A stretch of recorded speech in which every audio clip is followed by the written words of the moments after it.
Sarah and Mark had been married for 5 years, but lately, something was wrong. They didn't fight all the time, but they stopped talking to each other. They started arguing about small things, like who didn't wash the dishes, or who forgot to pick up the dry cleaning. The real problem wasn't these little arguments, it was the silence after every fight. Whenever there was a serious issue, Mark would shut down.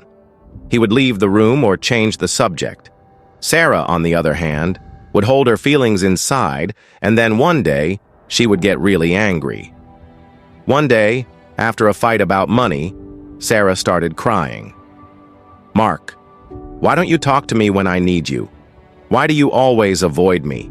she said, tears in her eyes. Mark was shocked. He didn't know Sarah felt this way. He thought everything was fine, but now he realized something needed to change. That night, Sarah stayed up late thinking. She couldn't ignore the problem anymore. She felt like they were growing apart. The next morning, she told Mark, "We can't keep going like this. We need help or we might lose each other. I love you, but we're not talking anymore. We're just living together but not really connecting." Mark was surprised and scared. "Do you think our marriage is in trouble?" he asked. "Yes," Sarah said. "We need to see a therapist and get help." Mark agreed. He was nervous, but he knew it was the only way to fix things. A week later, they were sitting in a therapist's office. They were both nervous, not sure what to expect. The therapist, Lisa, asked them to talk about their problems. Mark said, "I don't know how to talk about my feelings. When Sarah is upset, I don't know what to say, so I just avoid her." Sarah added, "I feel like he doesn't care because he never talks to me about anything. It's like he's hiding from me." The therapist helped them see the problem. They weren't really listening to each other. They were both speaking, but not hearing what the other person was saying.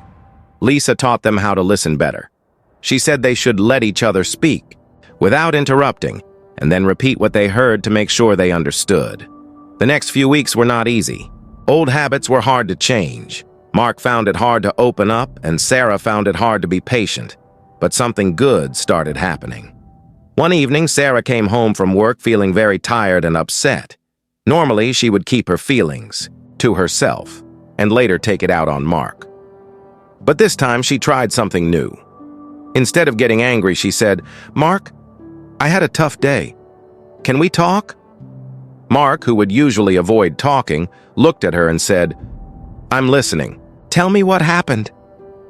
For the first time in a long time, Sarah felt like Mark was really listening to her, and Mark felt proud of himself for listening without leaving the conversation.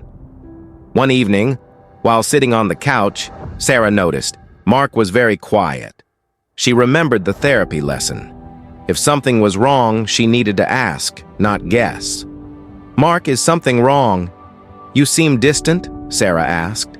Mark hesitated and then said, "I feel like I'm not doing enough for you. I thought I was, but now I see I haven't been there the way you need me to be." Sarah's heart softened. She realized she had always thought it was her fault, but now she understood that they both had been neglecting each other's feelings. "I didn't know you felt this way," Sarah said quietly. Mark nodded. "I do care, Sarah. I just didn't know how to show it." And that was the moment everything changed. They both understood that they weren't speaking the same love language. Sarah needed emotional support, while Mark needed time to think and process his feelings.